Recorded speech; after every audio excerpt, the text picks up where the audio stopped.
Delhi NCR में प्रदूषण की मार लोग झेल रहे हैं। खतरनाक स्तर पर प्रदूषण पहुंच चुका है। प्रदूषण से हालात और ज्यादा खराब होते आ रहे हैं और इसी वजह से अब दिल्ली में ग्रेव 4 लागू कर दिया गया है, क्योंकि दिल्ली एनसीआर का AQI 500 के करीब पहुंच चुका है।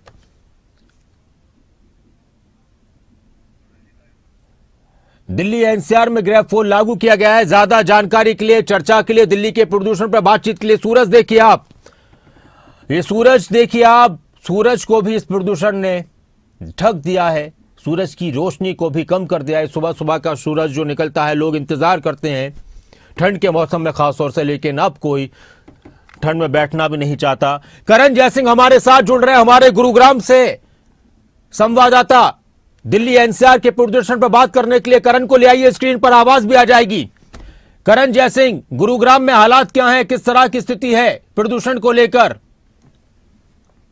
से बिल्कुल ठीक है आपने कि प्रदूषण की वजह से सूरज भी छुप चुका है। देखिए सुबह का वक्त है और अब अमूमन हम देखते थे कि 8 बजे के आसपास सूरज की किरणें जो है वो गुरुग्राम और दिल्ली एनसीआर तक पहुंच जाती थी, लेकिन आज का जो आप देख रहे हैं सिस्टम, कहीं ना कहीं प्रदूषण का स्तर बढ़ने से सूरज छिप चुका है, क्योंकि हवा में प्रदूषण के कण है। एक धुंध की जो एक परत है वो हवा में देखी जा रही है, आसमान में देखी जा रही है। और आज सुबह हमने देखा कि ना ही सिर्फ प्रदूषण बल्कि ठंड की भी दोहरी मार लोगों को पड़ती हुई नजर आ रही है, क्योंकि तापमान में भी जबरदस्त गिरावट हुई है।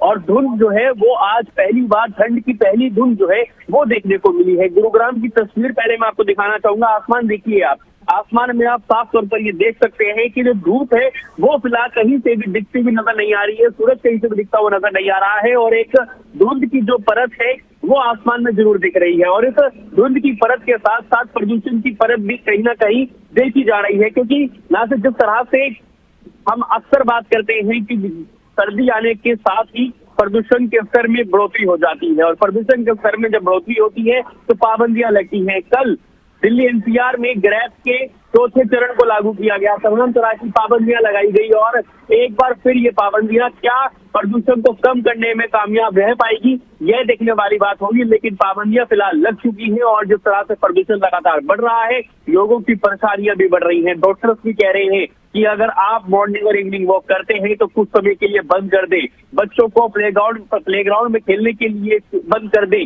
क्योंकि ये उनके लिए खतरनाक हो सकता है। एयर क्वालिटी इंडेक्स लगातार 400 को पार कर गया है, और देखिए बहुत खतरनाक श्रेणी में होता है अगर एयर क्वालिटी इंडेक्स 400 को पार कर जाए तो। कहीं ना कहीं समस्याएं जो है वो बढ़ चुकी है। आंखों में जलन हो रही है, गले में खराश हो रही है, अस्थमा के मरीज हो, दमा के मरीज हो, उनको बेहद परेशानी हो रही है। अब देखने वाला सवाल ये है, क्या आने वाले समय में इस बढ़ते प्रदूषण से दिल्ली एनसीआर वासियों को राहत मिलती है, या फिर ऐसे ही ग्रेव के नियम लागू होते रहेंगे लेकिन प्रदूषण से निजात नहीं मिलेगी।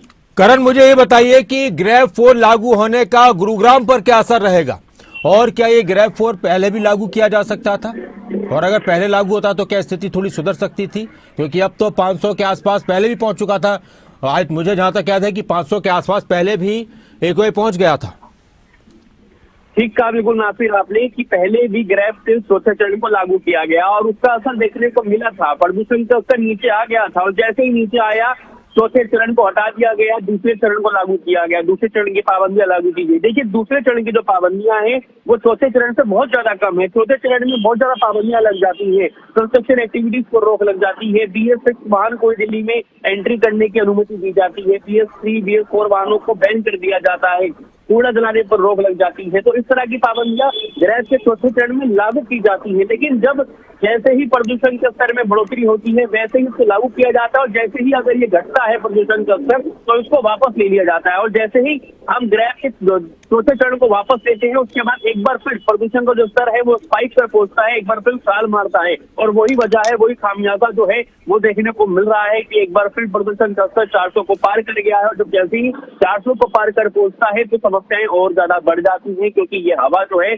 बहुत ज्यादा जहरीली हो जाती है, बहुत ज्यादा खतरनाक हो जाती है। गुरुग्राम की बात करूं, दिल्ली में BS6 वाहनों को सिर्फ एंट्री दी जा रही है, बाकी किसी भी वाहन को एंट्री नहीं मिल रही है। BS4 के वाहन, BS3 का वाहन, उस उनको एंट्री नहीं मिल रही है। तो गुरुग्राम के बॉर्डर पर जो है वो चेकिंग चल रही है, चाहे सरोवर बॉर्डर हो, चाहे एमजी रोड बॉर्डर हो, चाहे कापासेड़ा बॉर्डर हो, तीनों बॉर्डर पर चेकिंग चल रही है। रूट डाइवर्जन कर दिया गया है, ईएमटी से बाहरी वाहनों को डाइवर्ट कर दिया गया है, उनको दिल्ली में एंट्री ना मिले, क्योंकि अगर किसी के पास BS6 वाहन नहीं है तो उनको एंट्री नहीं दी जाएगी। हालांकि जो इमरजेंसी सर्विसेज है उनको चालू रखा गया है। तो कहीं ना कहीं समस्या बड़ी है और सवाल यही है कि आखिरकार कब तक दिल्ली एनसीआर वासियों को इस बढ़ते प्रदूषण से राहत मिलेगी। शुक्रिया आपका इस पूरी जानकारी के लिए, बातचीत के लिए करण जय सिंह।